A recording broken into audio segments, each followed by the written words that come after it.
Hello, everyone. This is Moshe Hecht, Chief Innovation Officer at Charidy.com. Thank you for joining our presentation today on how to make crowdfunding go viral. So many of us listening and watching are likely either leading nonprofits or working in nonprofits or volunteering for nonprofits.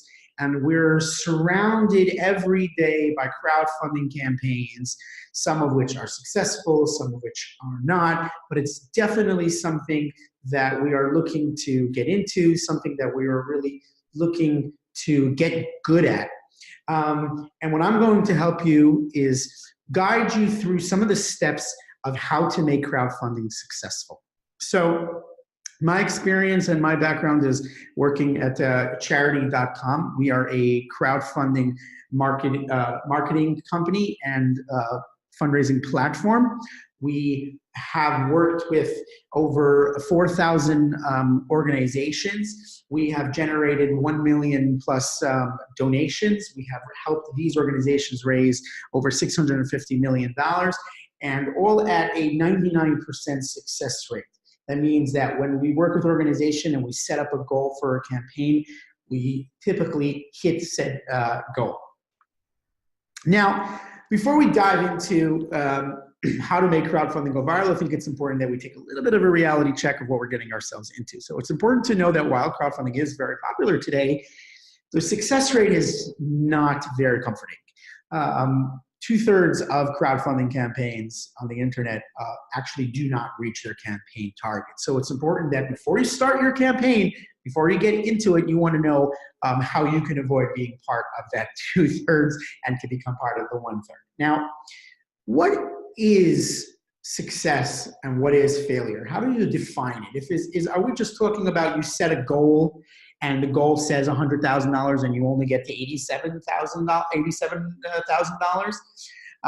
Because that's not necessarily a failure. I mean, that's $87,000. The way I'd like to find, and that's really how the industry defines success and failure, but the way I'd like to do it is go a little deeper. What I find is that what you're looking to accomplish with crowdfunding, as opposed to other methods of fundraising which have superseded and come before crowdfunding, like direct mail, email marketing, one-on-one solicitations, events, dinners, et cetera, they can really be separated from crowdfunding. Why? Because crowdfunding and the entire agenda and the goal of doing a crowdfunding campaign is that your campaign should be so successful that it hits a tipping point, a critical point at which your message and your fundraising campaign tips over into a viral message and into a viral campaign. The level of inertia of the campaign reaches a certain temperature where it takes on a life of its own, where it grows its own legs, and it's able to accomplish things that you would not be able to accomplish one-on-one, so to speak. And that's really what we're trying to do with crowdfunding. We're trying to get it to a place where the campaign goes way beyond your own immediate abilities. So how do we get to this tipping point? Okay, how do we reach this level of inertia for your campaign where it takes on a life of its own? So many of you may have read the famous book by Malcolm Gladwell, The Tipping Point. It's a international bestseller. It came out many years ago, even before the modern term of crowdfunding was even something that we used. But if you read the book, you will find the ingredients to a successful crowdfunding campaign. And what I am going to do today is I'm going to use the book as sort of a guide on the principles of what Gladwell points out in his book to be the principles of hitting a tipping point. So what are these ingredients for a tipping point? Now, I put a nice little picture over here of a Dominos because the idea is that you have to have all of these ingredients lined up, one next to another, before you start. Before you flick that first domino and you create that ripple effect, all of those pieces need to be lined up. So what are those pieces that need to be lined up for crowdfunding to give you the greatest chance of success? So Number one is the power of the few. Number two is the stickiness factor of your messaging and the power of the context of your campaign. So let's dive into each one individually. So most of us are probably familiar with the concept of 80-20 when it comes to fundraising and when it comes to finances in general. 80% of your donations will come from 20% of your people, and 20% of your people will donate 80% of the money. That's just the way it works, and that's a healthy organization, and that's what we want to strive towards, making sure that we have a large group of individuals who can give modestly, but can give consistently and can give collectively, and it really adds up to a significant amount, 20% of your budget. And then a few people who are giving in a very affluently, who are giving large sums that make up the majority of your finances, of your budget. Now, that same rule will apply to the people who you are asking to join in your campaign. And to quote Mr. Gladwell himself, that when it comes to viral epidemics, a tiny percentage of people do the majority of the work. So who are these people? Who are these people that we want to line up before we press play on this campaign that are going to help us do the majority of the work? So these people are connectors, mavens, and salespeople. Let's dive in. Connectors. So I'm sure some of you can relate to this. You know, maybe you've been at a party and you kind of go up to the first person at the party and you start conversation and you say, oh, hey, you know, how'd you get here? Who invited you to the party? And they would say, oh, well, actually, Lucy invited me. You say, no way, Lucy invited me as well. And then someone next to you is saying, well, you guys know Lucy? Well, of course we know Lucy. Then before you know, you find out that basically there has been probably a very few people, usually narrowed down to just a few people, who were the ones who invited everyone to that party, right? These are connectors. These are the people at the top of the pyramid, the people who everyone knows and knows everyone. It's like, hey, you're talking to your friend, I'm traveling to St. Louis for a conference, you know, give me some tips. Oh, you're going to St. Louis? You gotta meet Lucy. Lucy, she's just an amazing person. She knows everyone in the community. She's connected with everyone. You got to. So what you want to do, your first step when you're launching a crowdfunding campaign, identify the connectors in your community. A little bit later, we're going to talk about how you can help them be the spokesperson, an influencer, an ambassador for your campaign. Okay? The next type of person is a maven.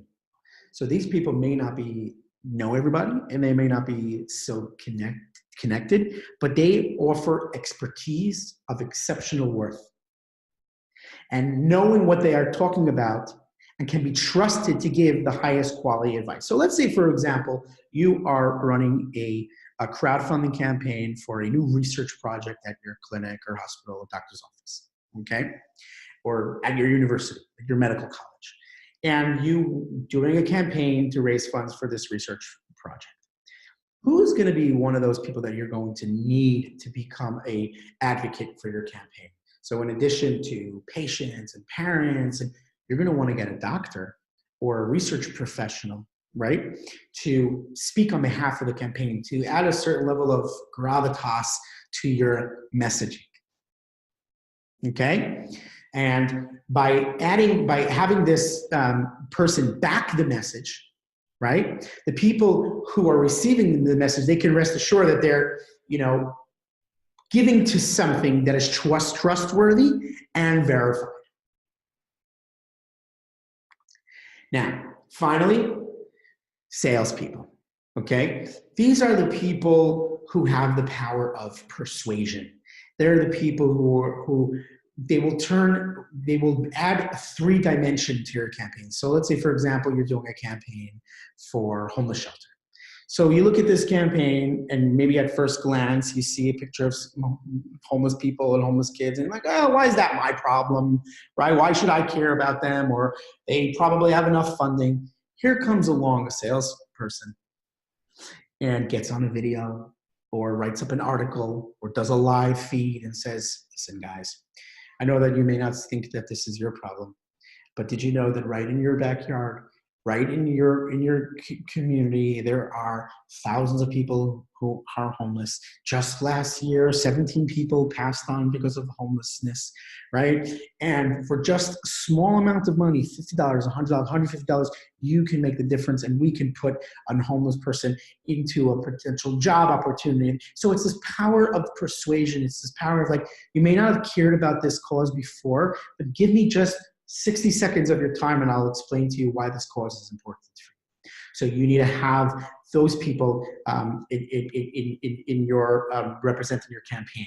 So now, you're not, so just to be clear, you're looking for people with these attributes, right? You're not saying, okay, who's the salesperson in my community, or who's the maiden in my community? And there also may be crossover. There may be a salesperson who's also a maiden. There may be a maven who's also a connector.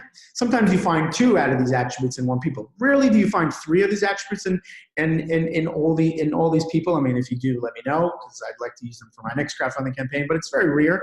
So what you want to look for, those attributes: salesmanship, okay, maven-esque, and people who are just connected people. Now, moving along, you got your people. You have your power of the few lined up, ready to do that ask on your behalf for the campaign. What's the message that they're sharing? Okay. And a key principle to when it comes to crowdfunding, or even marketing, actually, in fact, is that it's not enough to have a great message or good influencers to spread that message. You need to ensure that your message sticks in the public mind, okay? You have to go through a distillment process in your campaign for your messaging that is able to pack in as much punch into the smallest amount of words, into the smallest amount of messaging as possible. You need to get to the heart of the matter, and more importantly, the message has to be memorable.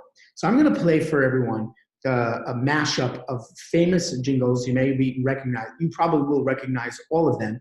I want to give you just a sense of feeling of what it's like for messaging to be sticky.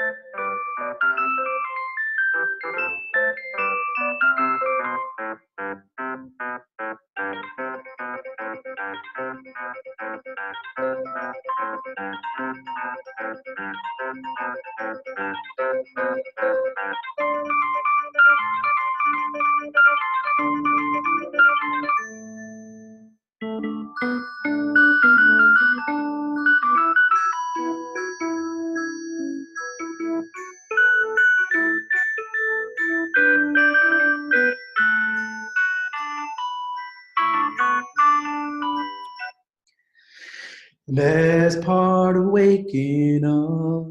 Right? Everybody knows the end of that sentence. And that's what sticky messaging is. So let's bring this home a little bit into nonprofits, okay? How can we do this? How can we accomplish sticky messaging for our nonprofits? So what you see on your screen right now is a campaign that we at Charidy worked on for a university here in New York, Yeshiva University, YU. It is an umbrella university to about 25 different universities here in New York City. Stern College, Reitz College, or Cardozo Law School. You can't drive through New York City without seeing a YU sign somewhere throughout the city. Now, they came to us and wanting to do a Giving Day. This was in 2016. This is where when Giving Days were getting very popular, starting to get popular in universities. And we wanted to do a messaging that would stick. We wanted to do a messaging that people would be woken up by this campaign, and that the campaign would last the test of time, and that it would occupy the consciousness of students and alumni, almost 100 years of alumni for the time duration of the campaign and beyond. So we went through a process, a distillment process, and we asked ourselves, is it good enough to just say, you know, give day YU, like most colleges are doing today, you know, day of giving, you know, that's what everybody's doing. But that doesn't, it's not, you know, that's not accomplishing what you really want to accomplish in a given day. So we did an introspection process, and we did a round table with many different staff and alumni and the board members and students of the different departments. And we found that there's a universal theme of YU, which is very unique and very special to YU, which is their diversity. They're a very diverse college. And there's a certain pride in that diversity. So the slogan that we came up with was, I am YU. It has such a deep meaning to it. It is so true to the core of Yeshiva University, but it is so catchy, and there's so much compact, there's so much pride, and there's so much of the essence of the university distilled into this, 1, 2, 3, 4, 5 letters. I am YU, 3 words. Till today, people will talk about this campaign, and they won't even say, hey, do you remember the Giving Day? They'll say, do you remember the I am YU campaign? The I am YU campaign, right? To the extent, and then their marketing just like completely blew up for this. There were billboards, there were signs, there was social media campaign. In fact, even Lin-Manuel Miranda, who, the producer of Hamilton, who was an honorary graduate of YU, did a video presenting himself as I am YU, and he is YU. And the video actually went viral for that day. It was picked up on a lot of the on a lot of media. So here's an example of, don't be content with just calling your giving day, calling your crowdfunding, give day ... or time to give, or time to give it. Don't do that. Make it yours. Make it unique.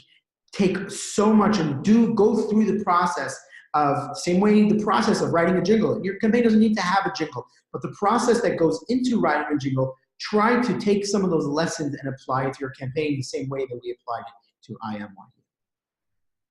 Now, in addition to strong words and a strong headline, it's not enough. When it comes to stickiness factor and messaging specifically for crowdfunding in the 21st century, in our times, with the tools that we have built on this uber-connected social World Wide Web that we live on, there's actually another dimension. And this dimension can be best described by using this method of ACE. This is a method that I've seen a few places. New Power, the book New Power, which y'all should pick up, is one place that I saw it, but I've seen it in some others, where you have to ask yourself, am I acing my messaging? Okay? And the acing is 3 different items. Number 1, is my messaging going to inspire action? Okay? So let's take maybe the most popular crowdfunding campaign of all time, modern time, the Ice Bucket Challenge. Now, we're not here to all try to redo the Ice Bucket Challenge. That would not be a smart thing to do, to try to plan for something like that. But that does not mean that we can't reverse engineer the Ice Bucket Challenge, learn from the things that made it so successful, even though it was technically an accident of the success. But there were a lot of things there that if we reverse engineer it, we can make them purposeful for ourselves. Action was taking action. Don't just give money. Take a thing of ice, put it in, and pour it over your head. Take an action. Now, that action may be pouring ice over your head. It may be doing a marathon, practicing for a marathon. It may be doing a 24-hour dance-a-thon. It may be as simple as tagging someone in a video or tagging someone's picture on Facebook and say, hey, I gave, now you give. The second thing is that this action needs to be connected.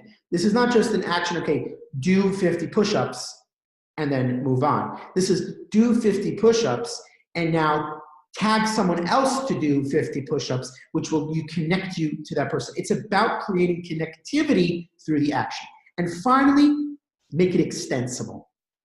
So the ice bucket challenge, one of the amusing things why it had us glued for so long and so much at such a velocity that it did, is that people were doing original things. People were taking the concept, which had some kind of a framework, right? It needed to include ice, and it needed to include a bucket, or not even a bucket, but it needed to include some kind of way that you will go out of your comfort zone as it pertains to ice. And then people went wild.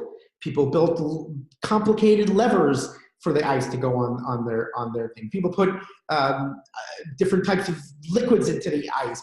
Some people took out little kiddie pools and put it into their backyard and filled it up with ice and turned on the fountain and brought all their kids and put it into everyone into bathing suits and had a big ice water party. Namely me. That's what I did with my family. And we made it extensible. We made it our own. We were able to find ourselves and our own creativity in this campaign. Okay, moving along. So if you want to know how to ace your messaging, it needs to be actionable, connected, and extensible. Now, you have the greatest people ready and to promote your message. Your message is going to be sticky. It's going to pass the ACE test. And you're ready to launch and you're ready to go, right? Wrong. Because this is where I believe that people are, this is where the failure starts to kick in, and this is where people aren't careful. You need to be very careful that the context of your campaign is a healthy one. That means that mentally and emotionally, people need to be prepared for your campaign. Is this the right time to be promoting this type of campaign? Are people veer emotion? Culturally, are people ready for this type of message? Socially, technologically, right? Are you fundraising from maybe a senior community that aren't on Facebook? And the environment, what's the environment look like? So the power of context in which your message spreads can be a do or don't. Okay? Now, let's go through, there's so many contexts to talk about, but I want to just go through a few which really are I think which are the most important. Number one is timing. So just like the context of your message, the timing of your message must be perfect. Okay. So there are different levels of timing. Okay. Number one, you want to make sure the calendar year is appropriate for your fundraising. So if you're a school, day school, or any type of school, you don't want to be doing a fundraiser midsummer because everyone's on vacation, everyone's gone. You want to do it. I find a great time for schools to do a campaign is like towards the end of the year, where school spirit is an all-time high, and there's the graduations and there's the celebrations, and that's a great time to end off the year on a high with a campaign. You could look at other time and opportunities that are good timing in the calendar year. For example, December, year-end tax season. That's also a good time where people are giving more funds than they typically give around the rest of the year. Many statistics show that 25% of donations are given specifically in the month of December. So that's great timing. If you're a faith-based organization, give it around the holiday. Do a campaign around Easter. Do a campaign around Passover. Do a campaign around times where people have a heightened sensitivity to giving back. Okay? And then there's another aspect of time that can be that needs to be looked at, that can either be taken advantage of or to stay away from. And I'll give you an example. So in 2013, my brother had founded a company called currency.com. It was a virtual currency for the internet, and I joined him and to help him with his marketing.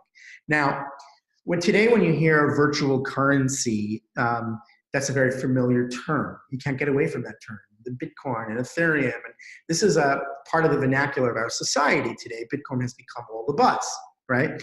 But in 2013, people didn't know what you were talking about. What does virtual currency mean? Like those words were never, there was virtual and there was currency, but those words weren't necessarily put together in the same sentence. And when you try to build a business off virtual currency in 2013, the product could be incredible. The product can be fantastic. And it was. And how do I know it was? Because in the last 6 months, I've seen almost about 3 or 4 companies that had very similar business models that are getting a lot of attention. Now, will they take off? That's only, time will tell to see if the behavior of our society is ready for virtual currencies. But the attention and the momentum and the runway that they need to be able to succeed is there. It's there. People are listening to it. In 2013, it was just the wrong timing. So you can have the most amazing pitch. You can have the most amazing people pitching your pitch. You can have the most amazing messaging cradling your pitch. But if the environment and the community that you're going into is not ready for something like this, the likelihood of you succeeding is very, very low. Okay, you could check out these links that are over here, or you could just simply Google it. Brilliant startups that failed because they were ahead of their time.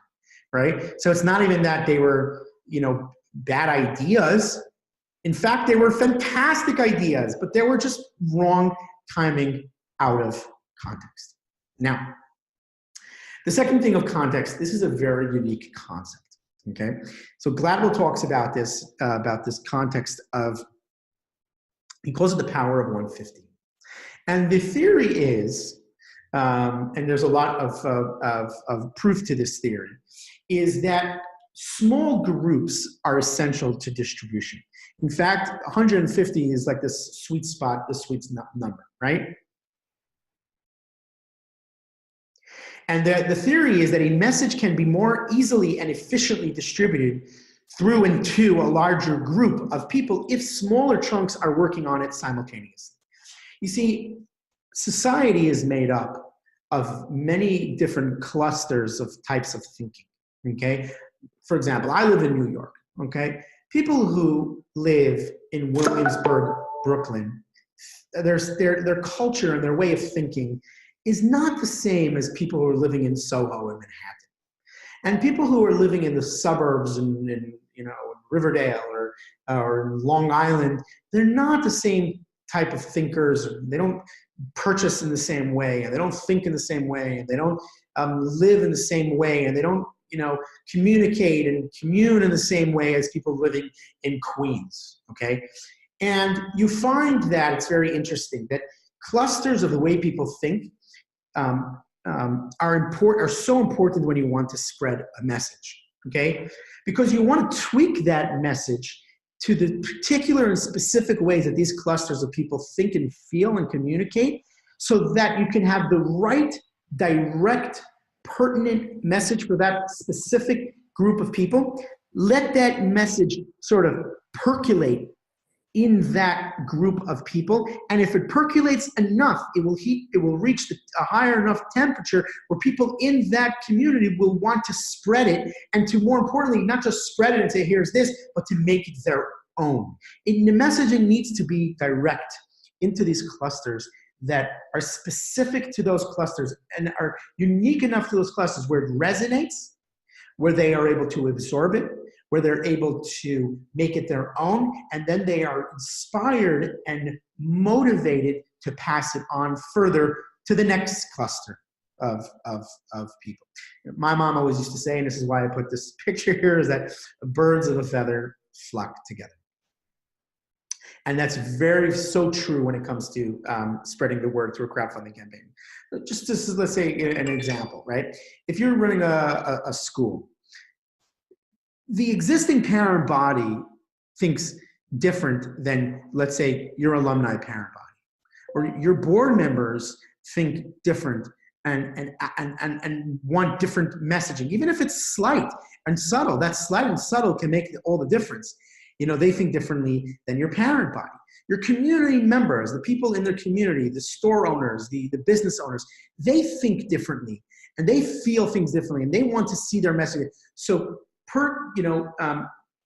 target and fine-tune your messaging, even if it means the difference of a subject line, the difference of a post on Facebook.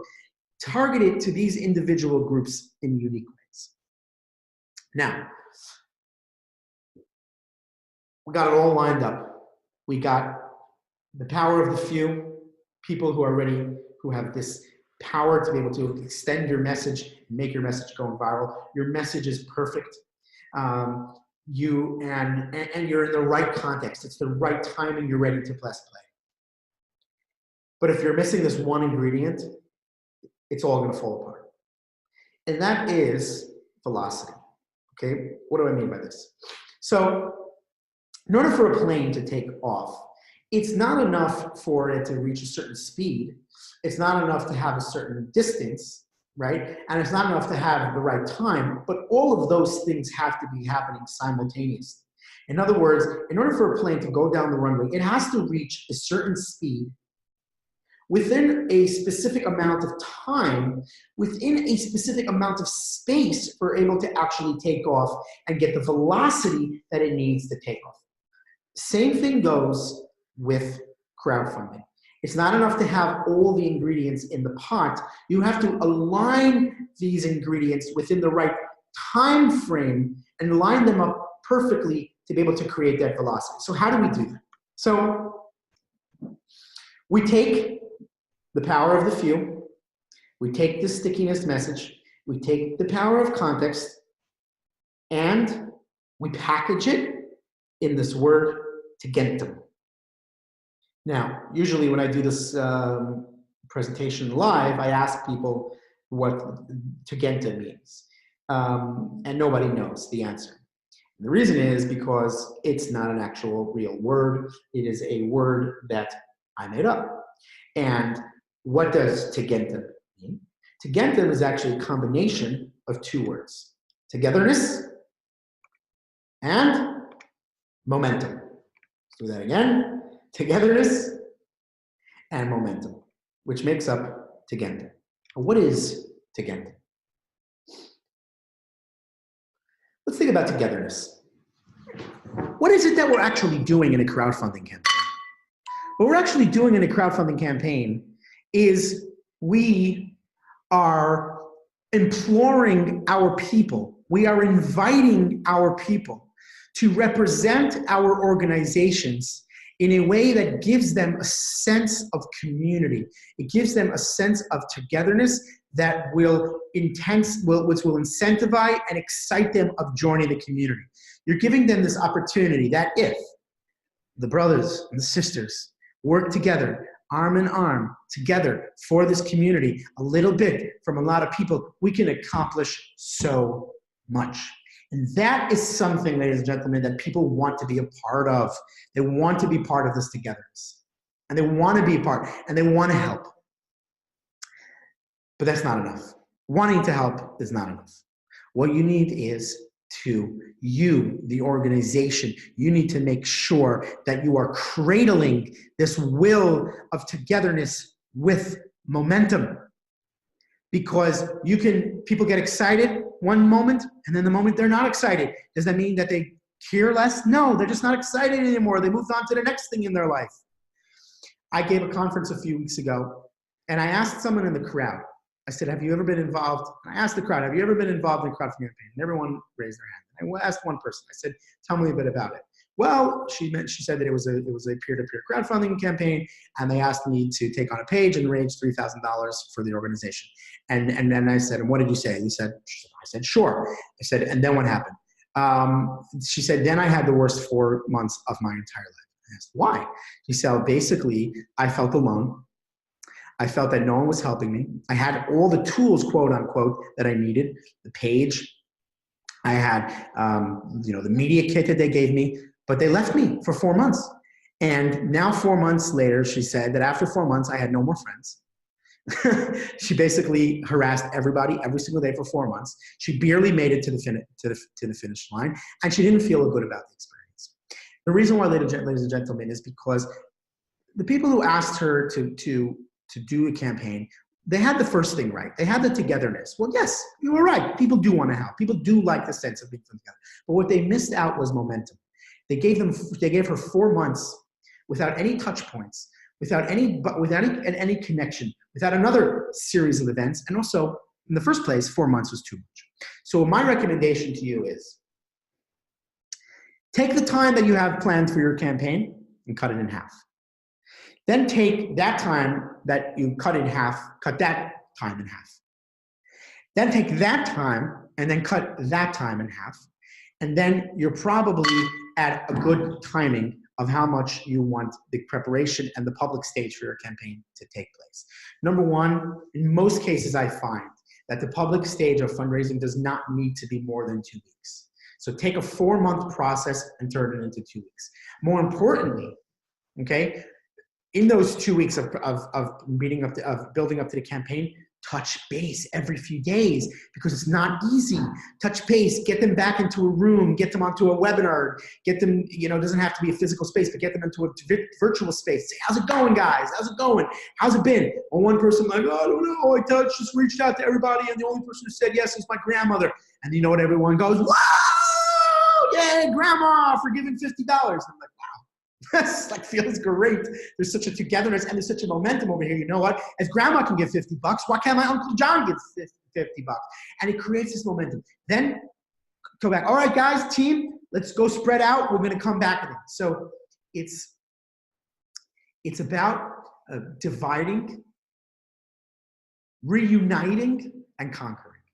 It's not enough to just divide and give everybody their own tools. You need to reunite with them over and over to build that momentum and then to conquer. I close off with a beautiful quote from Malcolm. Look at the world around you. It may seem like an immovable, implaceable place. It is not. With the slightest push, in just the right place, it can be too.